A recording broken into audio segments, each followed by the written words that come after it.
লক্ষ্মী পুজোর দিন কী কী করলাম চলো সেটাই তোমাদের সাথে শেয়ার করছি। সো এভরিওয়ান, কেমন আছো তোমরা সবাই? আশা করি সবাই ভালো আছো আর আমিও খুব ভালো আছি। কিছুদিন আগে ছিল লক্ষ্মী পুজো, তো লক্ষ্মী পুজোর দিন আমার মা কী আয়োজন করেছে সেটাই তোমাদের সাথে শেয়ার করছি। আমি পুজো করি না, আমার মাই করে, আমি শুধু একটু মার সাথে হেল্প করে। তো আমি এখানে স্নান টান করে রেডি হয়ে চলে এসেছি। আর এবছর আমি মাকে তেমন হেল্প করতে পারিনি, কারণ আমার বেটু ছোটো, তাই ওকে ধরতে হচ্ছিলো বারবার। তো মাই সব করছিল। মা দেখো এখানে খয়ে গুড়ে পাক দিয়ে দিয়েছে। আর তারপরে যে নাড়ু বানাতে মাকে একটু হেল্প করে দিলাম। আর তারপরে যে এখন মা বানাবে হচ্ছে তিলের নাড়ু।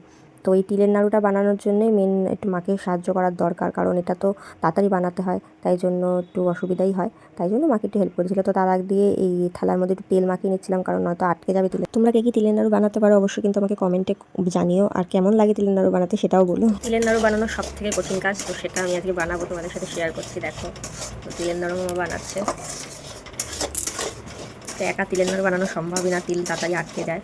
তো ওই জন্যই আমি বসেছি। তো মাকে হেল্প করা কিছুই না, আমি কিছুই করতে পারি না, মানে মা হাত দিলেই তো হাত জ্বলে যায়। তো তাও একটু যাই হোক, যেটুকু হেল্প করতে পারি মাকে তাই করার চেষ্টা করি। তো এখানে আমি তিলগুলো ঢেলে দিচ্ছিলাম আর মা ভালো করে পাক দিয়ে নিচ্ছিল। এবার থালার মধ্যে ঢেলে এবার হচ্ছে আসল কাজ শুরু। সত্যি কথা বলতে তিলের নাড়ু বানাতে গেলে হাত তো পুরো লাল হয়ে ছেলে যায়, এত গরম থাকে, তিল ধরাই যায় না। তো আমি কোনো রকম অল্প অল্প করে করি আর মা তুলে তুলে দেয়, আমি শুধু গোল গোল গোল গোল করে দিই, নয়তো তো পরে এগুলো আর গোলও হবে না। তাই তো দেখো, এই করতে গিয়েই তো আমার হালত খারাপ হয়ে গেছে।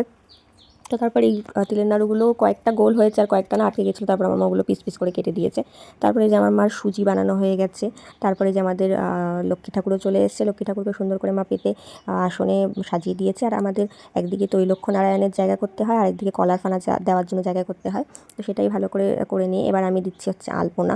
তো আমি প্রত্যেক বছর ফেব্রিক দিয়ে আলপনা দিই, খড়িমাটি দিয়ে কিছুটা দিই, বেশিটা ফেব্রিক দিয়েই দিই। তো এবছর আমি দিতে পারিনি, কারণ বললামই যেহেতু আমার বেটু ছোটো, ওকে নিয়ে আমি কোনো কাজই করতে পারি না। তাও এইটুকু যেটুকু করেছি, তাই ও ঘুমিয়েছিল তাই, নয়তো তাও করতে পারতাম না। তো আমার আলপনাগুলো কেমন লাগলো তোমাদের সেটা কিন্তু কমেন্টে অবশ্যই জানিও। তো আমার আলপনা দিতে আগাগোড়াই খুব ভালো লাগে, আমি আগে পুরো ঘর জুড়েই আলপনা দিতাম।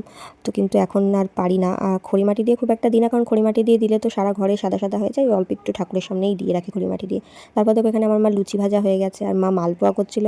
তো একটা মালপোয়া এতটা বড় দিয়ে ফেলেছে, এটা পুরো ফুলের মতন হয়ে গেছিলো, সেটা দেখিয়ে মা আমাকে বলছিল আর হাসছিল। তারপরে যে এখানে মিষ্টি দিয়ে দিচ্ছিল। আর তারপরে যে ঠাকুরটা দেখো কত সুন্দর করে সাজিয়েছিল আমার মা। তারপরে যে আমাদের ঠাকুরমশাইও চলে এসেছে, তখন বাজে প্রায় 3:30 4টে তখন। তারপর ঠাকুরমশাই পুজোতে বসে গেছে, আর এদিকে আমি আর আমার বেটু বসেছি। আমার বেটু তো বসে দেখছে সব কিছু কী হচ্ছে না হচ্ছে। তো ভিডিওটা এই পর্যন্তই, ভালো লাগলে অবশ্যই লাইক কমেন্ট শেয়ার করো, চ্যানেলটাকে সাবস্ক্রাইব করো। তো লক্ষ্মী পুজোর এই ভিডিওটা কেমন লাগলো তোমাদের অবশ্যই কিন্তু জানিও, ফেসবুক থেকে দেখে থাকলে অবশ্যই একটু ফলো করো। তো দেখা হচ্ছে নেক্সট ভিডিওতে, আজকের মতন টাটা।